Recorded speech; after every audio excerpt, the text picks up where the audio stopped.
Welcome back to another support video. In this video we're going to be focusing on the overview of the Rode Angel Halo application that's available from Google Play Store for Android devices and from the Apple App Store for iOS devices. Our video is going to focus on the Android version, but once you're into the application for both devices it's identical.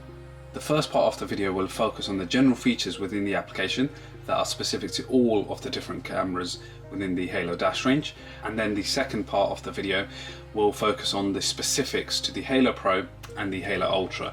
This is because these two cameras have additional functionality. So now let's open up the app and look at the different features. So first thing you want to do is open up the Halo Dashcam app, making sure that you're already connected to the Wi-Fi for the Halo Dashcams. So there is a separate support video showing you how to do exactly this, so make sure you go and check that out first. But essentially when you're on your camera page, which is the first page that opens, you've got the option to live view or live preview your camera. So we'll just click into that.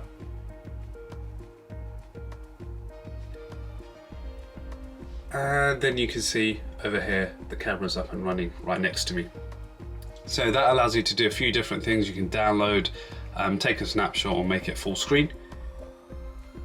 And then when you jump back out, there's a snapshot of the interesting files that is saved. So these are things that have been triggered by motion, etc. So obviously we've been using the camera as part of these videos, these support videos, so there are going to be random clips stored within there. If you now go to the albums, what that opens up is a few different tabs at the top. So you can see images, videos, events.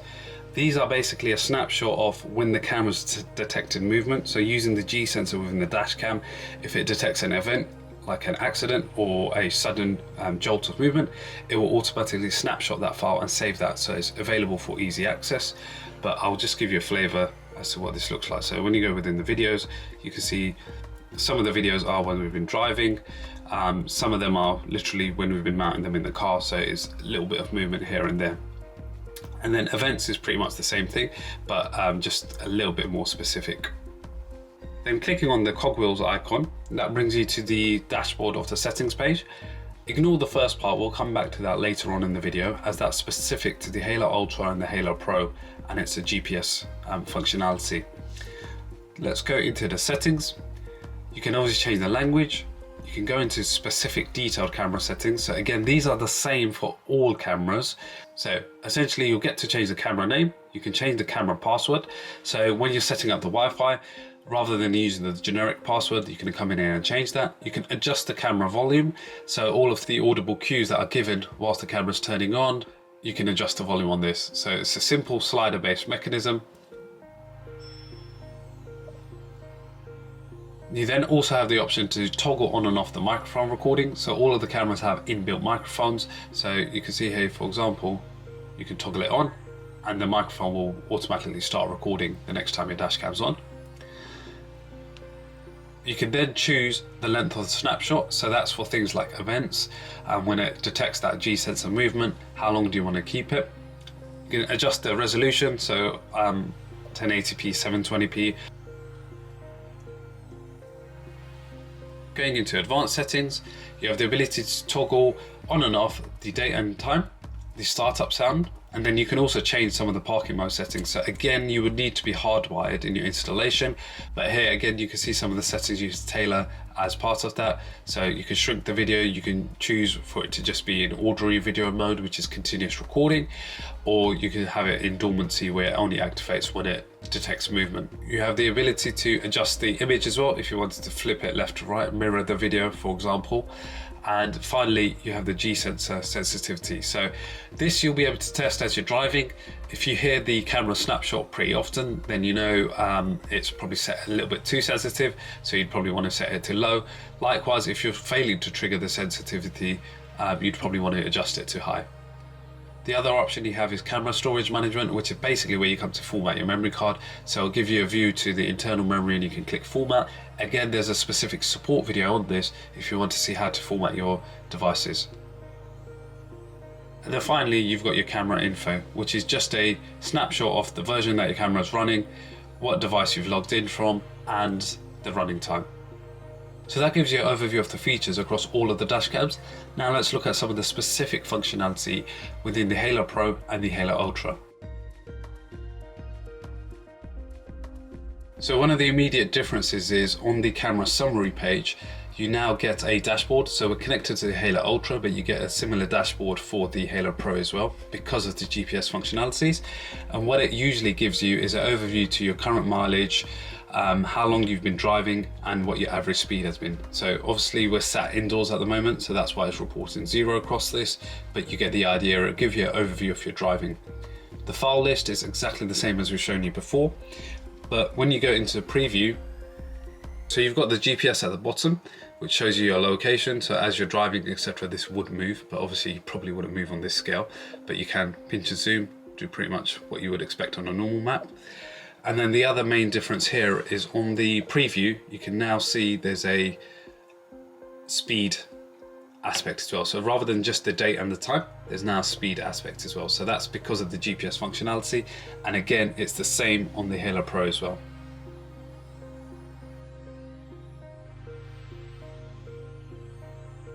One of the things when you flick to settings that's different on the Halo Ultra because of the GPS is it basically gives you a score based on your driving.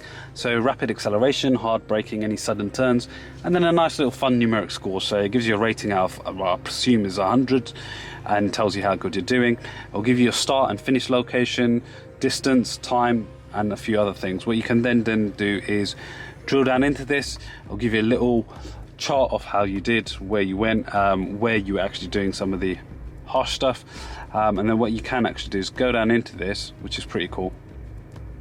Export it. So again, you've got your images down here, right? So like a little snapshot here.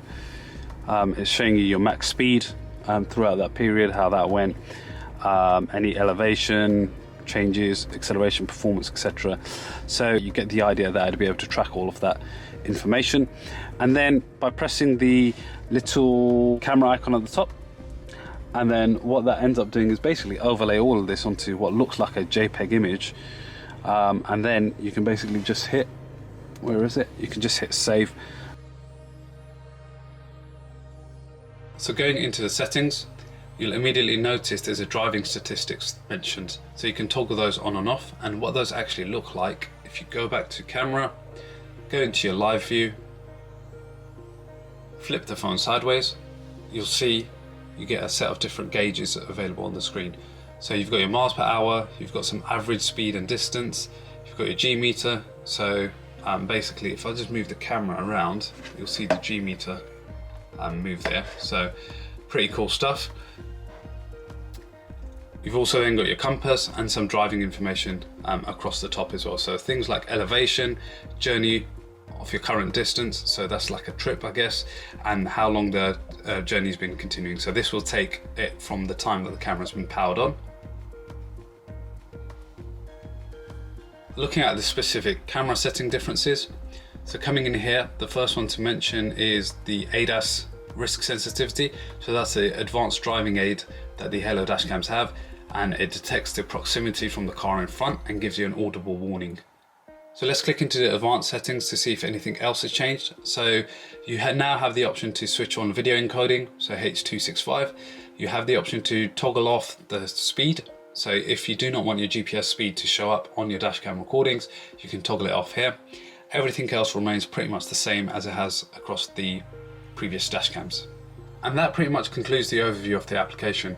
As mentioned, this was filmed on an Android device, but the application, once you're set up on iOS, is identical. So all of the features you've seen here will be available on your iOS device as well.